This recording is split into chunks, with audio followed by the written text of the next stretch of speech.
Baba the explainer हाजिर है और आज मैं एक्सप्लेन करूंगा एक तमिल हॉरर फैंटेसी फिल्म जिसका नाम है किंगस्टन एंड द कर्स सी।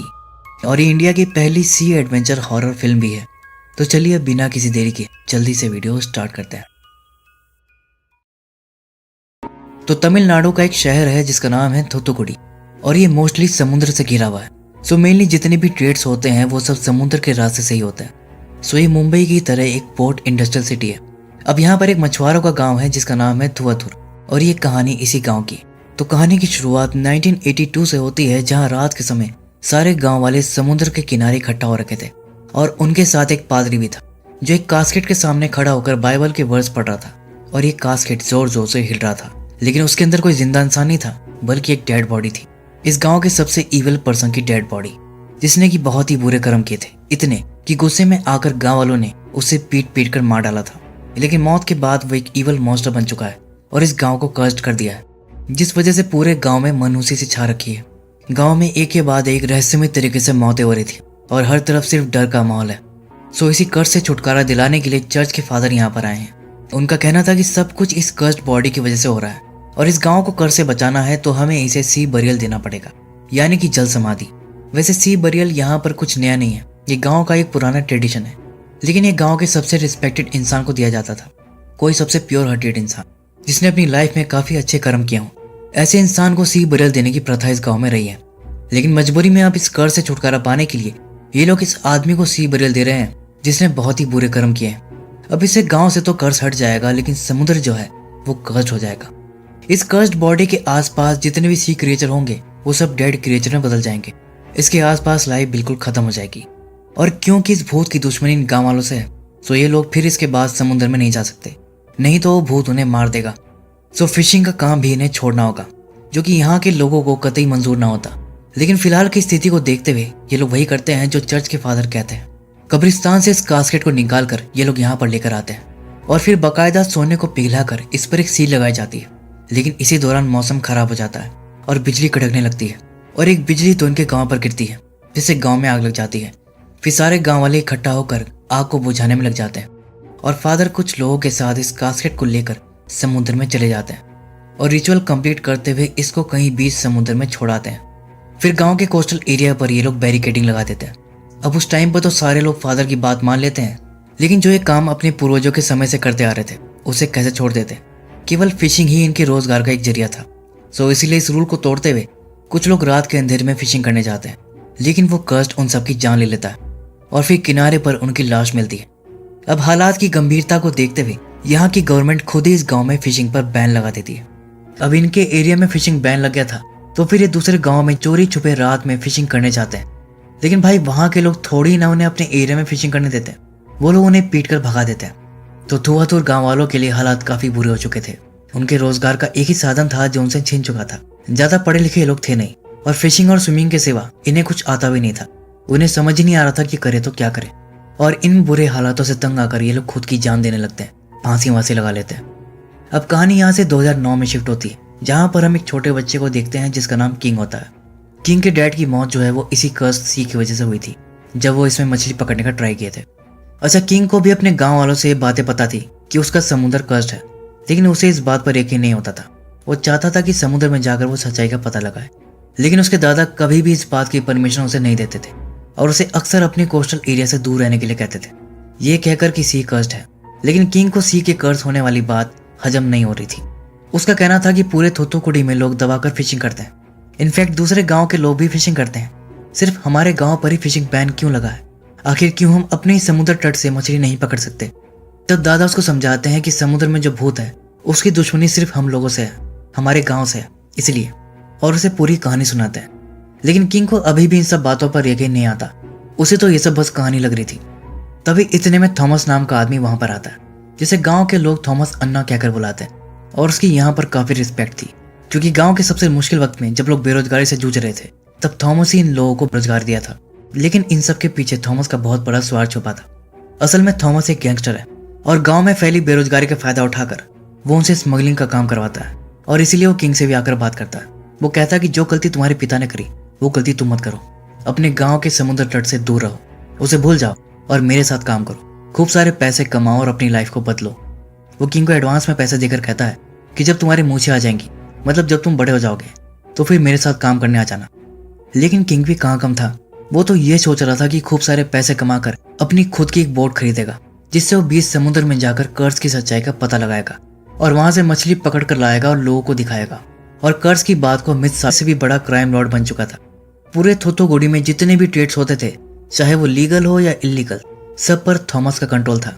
पूरे थोथोगुडी में उसका ऐसा भौकाल था कि लोग ये कहते थे कि थॉमस की परमिशन के बिना समुद्र में कोई मछली भी नहीं हिलती। और रही बात थुआथुर गांव की, तो वहां पर तो उसका बड़ा इन्फ्लुएंस था ही।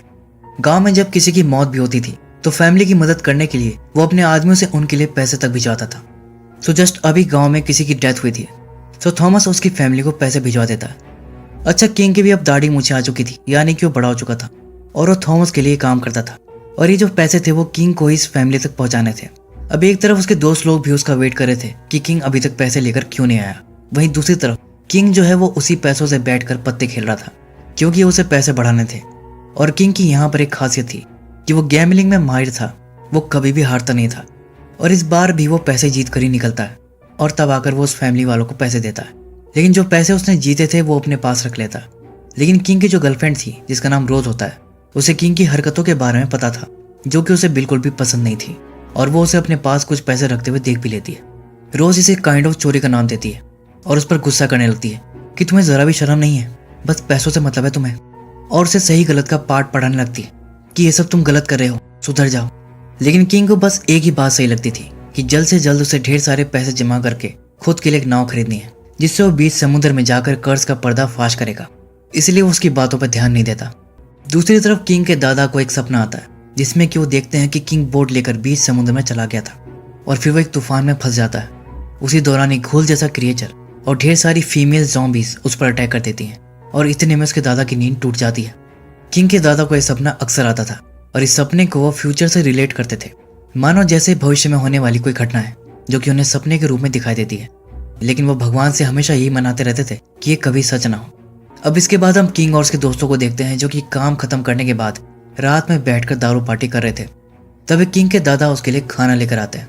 किंग यहाँ पर अपने दादा से बोलता है कि एक न एक दिन वो समुद्र में जाकर सी कर्ज की सच्चाई जानकर ही रहेगा। जिस पर उसके दादा कहते हैं कि मैं अपने जीते जी तो ऐसा कभी होने नहीं दूंगा। और फिर वो वहां से चले जाते हैं। फिर इसके बाद वहां पर एक लड़का आता है जिसका नाम बेंजामिन होता है। वो कहता है कि उसके घर की हालत बहुत खराब है और उसे भी काम करना है। लेकिन बेंजामिन जो था वो रॉबर्ट का बेटा था, जो पहले कभी थॉमस का बिजनेस पार्टनर था, लेकिन वो उसके साथ फ्रॉड करके भाग गया था। इसलिए किंग के दोस्तों का यहाँ पर यह कहना था कि ये चोर का बेटा है, हम इस पर भरोसा नहीं कर सकते और उसे अपने साथ काम करने से मना कर देते हैं। लेकिन किंग यहाँ पर बेंजामिन का साथ देता है और कहता है कि जरूरी थोड़ी है कि चोर का बेटा है तो चोरी करेगा। और बेंजामिन से कहता है कि वो उसके लिए थॉमस अन्ना से बात करेगा। अब इसके बाद हम एक बच्चे को देखते हैं जो कि किनारे के सामने बैठकर रो रहा था।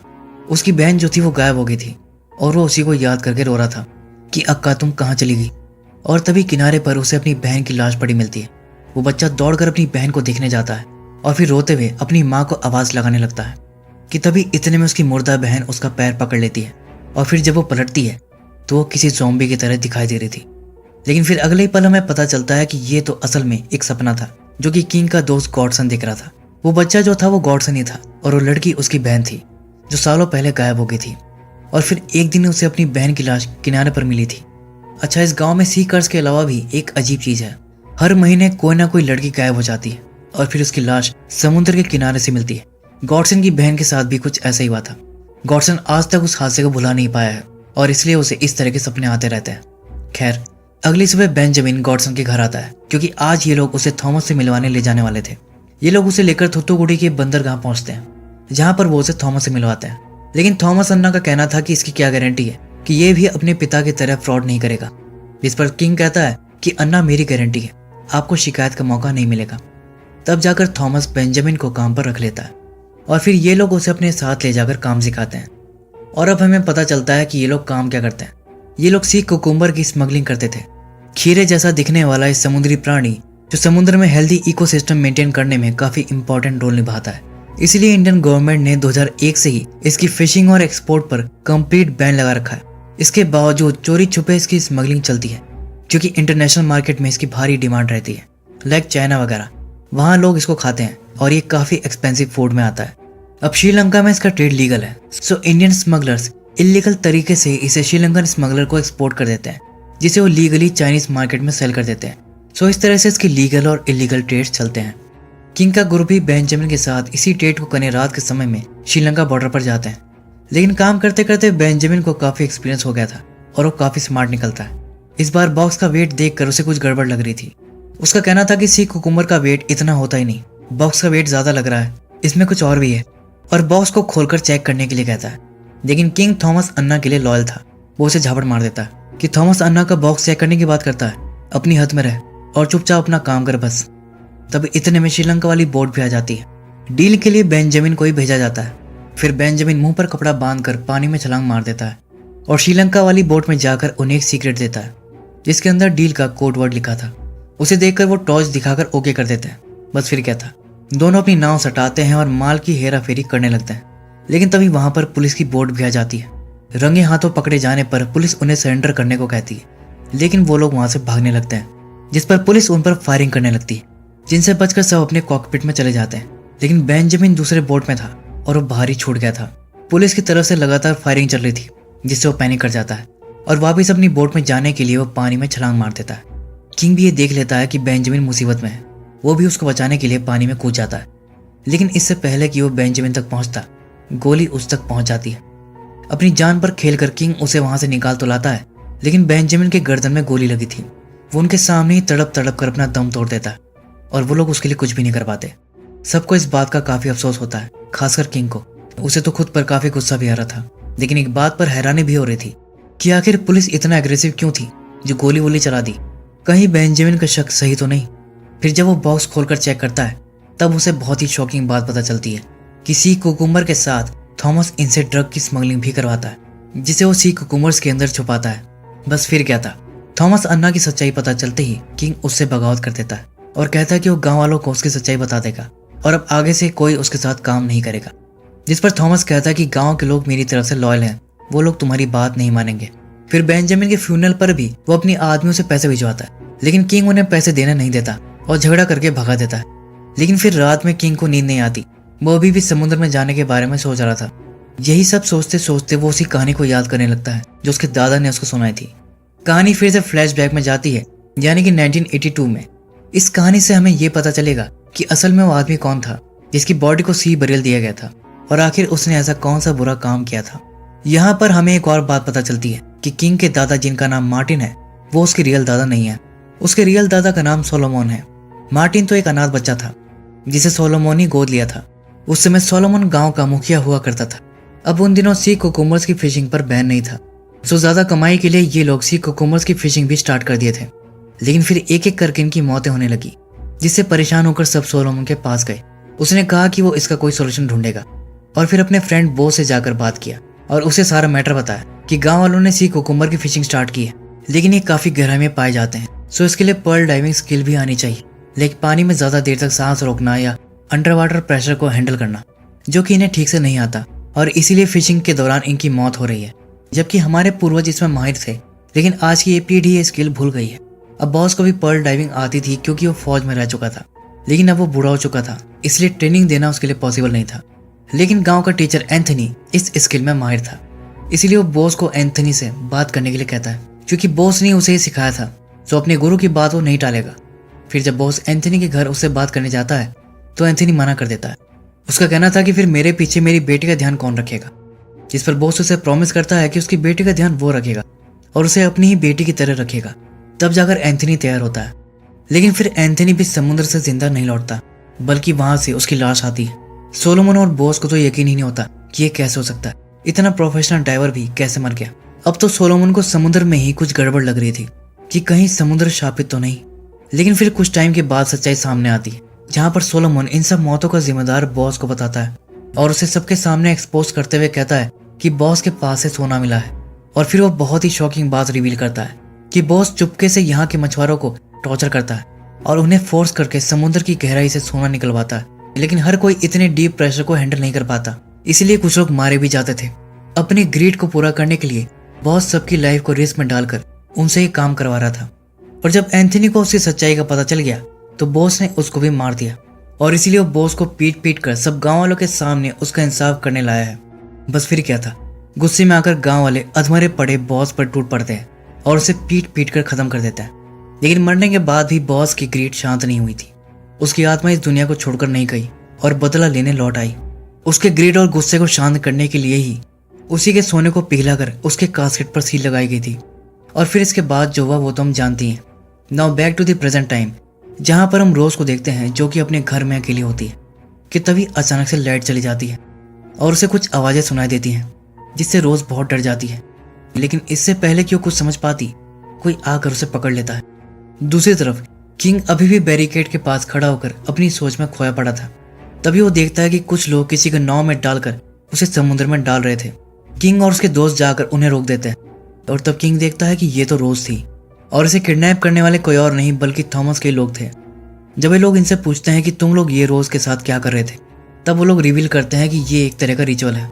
सी में जो इविल पावर है उसे शांत रखने के लिए ये हर महीने एक कुंवारी लड़की को समुद्र में डाल देते हैं और ये सब वो थॉमस अन्ना के कहने पर करते हैं। तब गॉडसन को भी समझ आता है कि उसकी बहन भी इसी रिचुअल की विक्टिम बनी है। गुस्से में आकर वो अपना आपा खो देता है और उन्हें मारने आता है। लेकिन किंग उसे रोक देता है कि इन्हें मारने से क्या होगा, ये सब तो उस थॉमस का किया धरा है। उसका भी ये सोचना था कि कर्ज की कहानी को बल देने में थॉमस का बड़ा हाथ होगा, जिसका फायदा उठाकर वो हम लोगों से स्मगलिंग करवा सके।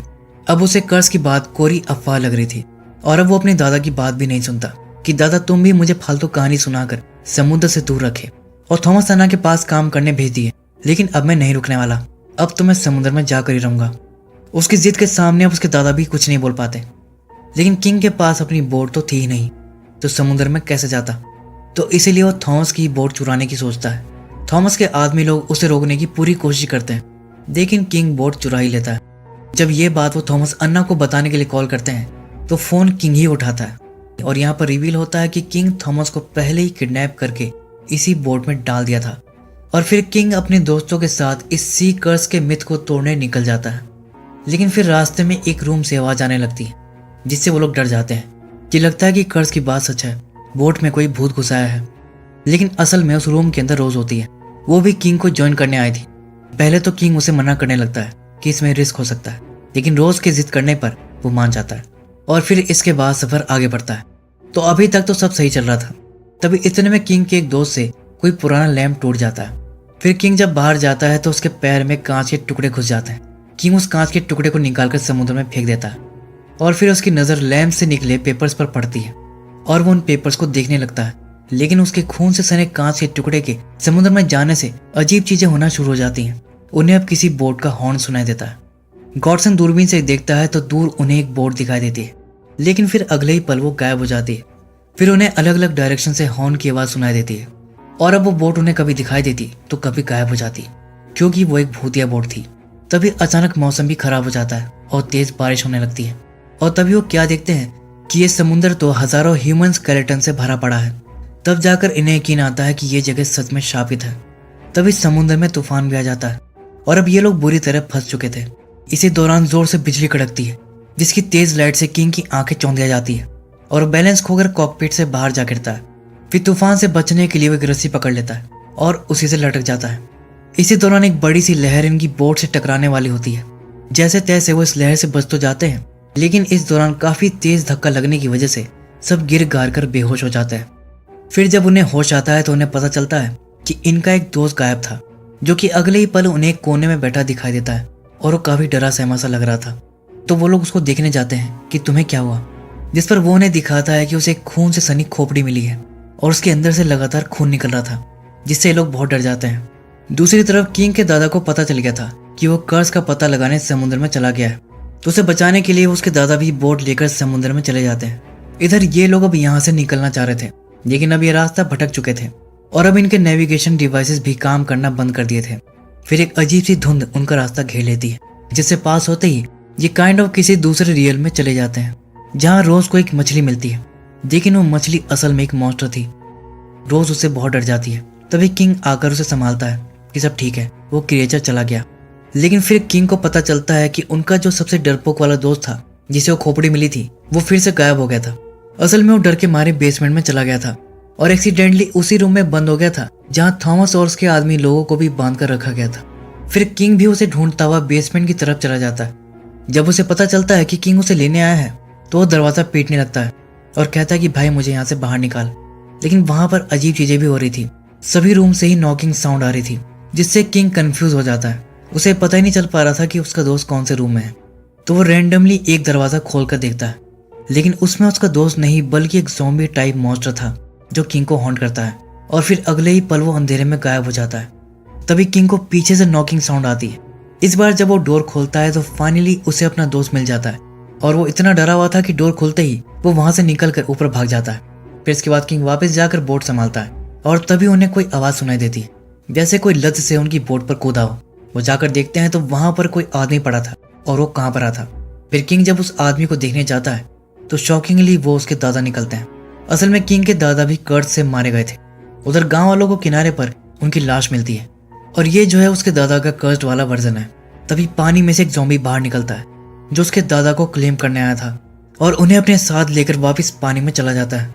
फिर किंग भी अपने दादा के पीछे पानी में छलांग मार देता है और पीछे पीछे उसका दोस्त भी पानी में कूद जाता है। इधर पानी में किंग अपने दादा को ढूंढ रहा था, उसका दोस्त किंग को ढूंढ रहा था और बाकी सब दोनों को निकालने के लिए पानी में रस्सी डाल रहे थे। तभी कोई गॉडसन का पैर पकड़ लेता है, लेकिन गॉडसन पैर झटक कर उसे गिरा देता है और फिर वो क्या देखता है कि वो उसकी अक्काई थी जो कि कर्ज होकर ज़ॉम्बी में बदल चुकी थी। अगले ही पल ढेर सारे ज़ॉम्बीज बोट पर चढ़ जाती है। ये सब वही लड़कियां थी जिन्हें थॉमस सी में डलवा दिया था और ये सब इतनी भयानक लग रही थी कि डर के मारे ये लोग वहीं जम जाते हैं और ज़ॉम्बीज उन्हें पकड़ लेते हैं। लेकिन हिम्मत दिखाते हुए रोज यहाँ पर फाइट बैक करती है और इतना ही नहीं, उन्हें डब्बे से पीट कर अपने दोस्तों को भी छोड़ा लेती है और फिर उनसे बचते हुए वो सब कॉकपिट में जाकर बंद हो जाते हैं। लेकिन गॉडसन उनमें से अपनी अक्का को पहचान लेता है और इमोशनल हो जाता है। तो उसे होश में लाने के लिए उसका दोस्त उसे झापड़ मार देता है कि ये तेरी अक्का नहीं है, ज़ॉम्बी अक्का है, होश में आ जा और इनसे बचने की सोच। तभी इतने में वो लोग कांच भी फोड़ देते हैं और विंडो से ही उन्हें पकड़ने की कोशिश करने लगते हैं। और तभी इतने में किंग अपने दोस्त के साथ वापस बोट में आ जाता है, जिससे सारे ज़ॉम्बीज का ध्यान अब उनकी तरफ चला जाता है और अब सारे मिलकर किंग और उसके दोस्त पर चिपट जाते हैं। लेकिन किंग भी कम नहीं था, वो फाइट बैक कर रहा था और इन सब के बीच थॉमस का एक आदमी किसी तरह खुद को फ्री करके वहां से निकलने लगता है। लेकिन उसे क्या पता था कि यहाँ पर ज़ॉम्बी अटैक चल रहा है। वो ज़ॉम्बीज को देखकर डर जाता है और ज़ॉम्बीज उसको देखकर खुश हो जाते हैं। बाकी सबको छोड़कर वो उसी को दबोचने आते हैं और ऐसा शायद इसलिए क्योंकि ये थॉमस के आदमी थे जिससे इनकी पर्सनल दुश्मनी थी। इनसे बचने के चक्कर में वो आदमी पानी में छलांग लगा देता है। उसके पीछे ये सभी पानी में कूद जाती हैं और फिर उसे दबोचकर पानी के अंदर ले जाती हैं। फिर इन सब के बाद किंग को ध्यान आता है कि उसके दादा उसको इशारा करके कुछ बताना चाह रहे थे। तभी उसे लैम्प से निकले पेपर्स का ध्यान आता है। फिर किंग जब उन्हें पढ़ता है तो उसे बहुत ही शॉकिंग बात पता चलती है कि असली कल्प्रिट बॉस नहीं बल्कि उसके असली दादा सोलोमन थे। गांव के मछुआरों की लाइफ को रिस्क में डालकर वही उनसे सोना निकलवाता था। लेकिन बॉस को इसका पता चल गया था और उसने सोने के साथ उसे पकड़ भी लिया था। लेकिन तभी सोलोमन के लिए काम करने वाले लड़के उस पर अटैक कर दिए और उसे पीट पीट कर अधमरा कर दिया। फिर सोलोमन उसे इसी हालत में लेकर गांव वालों के सामने गया और इन सब में बॉस का नाम लगाकर उसे गांव वालों से मरवा दिया। और ये सच्चाई केवल किंग के दादा को पता थी, लेकिन डर के मारे वो किसी से कह ना सके, इसीलिए वो लिख कर इस लैम्प में डाल दिए थे और किंग को भी पूरी सच्चाई नहीं बताई। उसके दादा का सच हमेशा उससे छुपा कर रखा। अब किंग का यहाँ पर यह कहना था कि बॉस पहले एक प्योर सोल था, लेकिन उसके साथ हुए अन्याय ने उसे बदले की भावना से भर दिया और अब उसकी सोल भी करप्ट हो चुकी है और उसी से सी में कर्ज फैला हुआ है। अब इस सी को कर्ज से फ्री करना है तो उसके कास्केट का कुछ करना होगा। लेकिन क्या? क्योंकि अगर वो उसे सी से निकाल कर किसी दूसरी जगह में गाड़ेंगे तो वो जगह भी कर्ज हो जाएगी। तभी इसी दौरान इक्विपमेंट्स फिर से काम करने लगते हैं, जिसे देखकर किंग को एक आइडिया आता है कि वो इस कास्केट को पास के एक सुनसान आइलैंड में ले जाकर गाड़ देंगे। बस फिर क्या था, ये लोग अब यहाँ से आगे बढ़ते हुए कास्केट वाले जगह पर जाने लगते हैं और थॉमस और उसके आदमी को भी ये लोग अब बाहर ले जाकर बांध दिए थे। लेकिन तभी अचानक बोट की मोटर रुक जाती है। चेक करने पर पता चलता है कि मोटर में एक जाल फंस गया था। तो किंग थॉमस के आदमी को ही जाल हटाने के लिए भेजता है। लेकिन जब वो जाल हटाने लगता है तभी वो समुद्री ज़ॉम्बी उसको पकड़ लेता है। अब ये लोग उसको बचाने के लिए तुरंत ऊपर खींचने लगते हैं, लेकिन ऊपर उसका कटा हुआ हाथ आता है। वो ज़ॉम्बी मॉन्स्टर उसको खा गया था। लेकिन अब कास्केट भी ज्यादा दूर नहीं था, तो किंग यहाँ पर एक बड़ा रिस्क लेते हुए खुद ही तैरकर उस तक पहुंचने की सोचता है और पानी में चला जाता है। लेकिन फिर वो देखता है कि यहाँ पर कई सारे कास्केट पड़े थे। इन सभी को सी बरियल दिया गया था, लेकिन बॉस के कास्केट पर तो सोने की सील लगी थी, सो इसलिए उसे रियल कास्केट को पहचानने में मुश्किल नहीं होती। इधर किंग ऑलमोस्ट कास्केट तक पहुंच ही गया था लेकिन दूसरी तरफ वो ज़ॉम्बी मॉन्स्टर भी बोट पर चढ़ गया था। वो गॉडसन के पीछे खड़ा था, लेकिन गॉडसन को अभी इसका पता ही नहीं था। वो तो किंग के लिए ऑक्सीजन की पाइप नीचे करने में लगा था। तभी ज़ॉम्बी उसको पकड़ लेता है और उसे ज़ॉम्बी पछाड़ लगाता है और फिर वो बाकी सब पर भी अटैक करने लगता है। तभी इतने में ऑक्सीजन भी खत्म हो जाता है, जिससे किंग का दम घुटने लगता है। सांस लेने के लिए उसे कास्केट छोड़कर तुरंत ऊपर आना पड़ता है। लेकिन इन सब चक्कर में थॉमस को तो भूल ही गए थे। वो फ्री हो चुका था और किंग को पीछे से आकर पकड़ लेता है और अब वो भी अपना एक बहुत ही शॉकिंग सीक्रेट रिवील करता है कि वो भी सोलोमन के लिए काम करता था और वही सोलोमन को बॉस से बचाया था।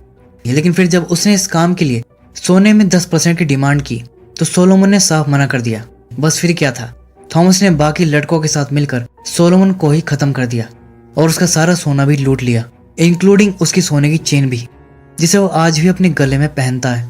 फिर सोलोमन की डेड बॉडी भी वो बॉस वाले कास्केट में डाल दिया, लेकिन अभी तो उसे और सोना चाहिए था। सो अब वो सोलोमन के घर जाकर उसकी बाकी फैमिली को भी खत्म कर दिया। लेकिन किंग के डैड उसके दादा के साथ थे, इसलिए वो बच गए थे। फिर थॉमस भी सारा सोना लेकर गांव से भाग गया था, क्योंकि सोलोमन की आत्मा उसके पीछे लग गई थी। उसके बाकी साथी तो उसका शिकार भी बन चुके थे। फिर कुछ टाइम के बाद जब वो गांव वापस लौटा तो उसे पता चला कि गांव में फिशिंग पर बैन लग चुका है। फिर उसने गांव ही छोड़ दिया और बाहर जाकर गैंगस्टर बन गया।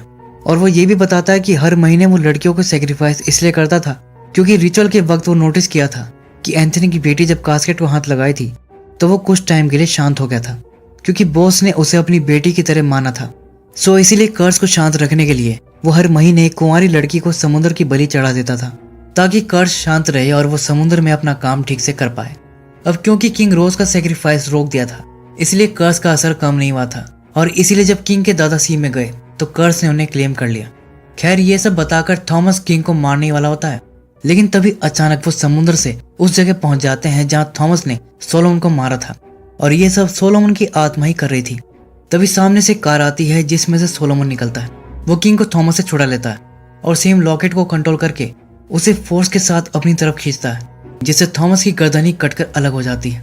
इस तरह वो उससे अपना लॉकेट और अपना बदला ले लिया था। फिर सोलोमन किंग को बताता है कि इस समुद्र में ढेर सारा सोना पड़ा है, जिसे वो मरने के बाद भी सालों से गार्ड करता आ रहा है, सिर्फ इसीलिए ताकि वो उसे किंग को दे सके। लेकिन किंग कहता है कि आपके लालच की वजह से हमारे गांव ने बहुत सहा है, लेकिन अब और नहीं। मैं आपकी तरह लालची नहीं हूँ, मुझे कोई सोना वोना नहीं चाहिए। मैं तो यहाँ इस कर्ज को खत्म करने आया था और मैं वही करूंगा। और फिर वो दोबारा पानी में चला जाता है। किंग को पता चल चुका था कि इस कर्ज को कुछ टाइम के लिए शांत करना है तो उसे कास्केट को टच करना पड़ेगा, क्योंकि वो भी तो सोलोमन का पोता है। दूसरी तरफ वो ज़ॉम्बी उनको मारने वाला होता है, लेकिन तब तक किंग कास्केट को टच कर देता है, जिससे कर्ज का असर कमजोर पड़ जाता है और ज़ॉम्बी मॉन्स्टर भी वहां से चला जाता है। फिर वो लोग किंग को कास्केट के साथ ऊपर खींच लेते हैं। इतने में मौसम भी ठीक हो जाता है। फिर वहां से वो उसी सुनसान आइलैंड पर जाते हैं और कास्केट को वहीं पर काट देते हैं। समुद्र से कर्ज हटते ही वहां पर ढेर सारी मछलियां आ जाती हैं। फिर किंग ढेर सारी मछलियां पकड़कर अपने गांव लेकर जाता है और सबको बता देता है कि कर्ज खत्म हो चुका है, जिससे गांव वाले काफी खुश हो जाते हैं और बैन वाले बोर्ड को भी हटा देते हैं। और इसी के साथ ये फिल्म यहीं पर दी एंड हो जाती है।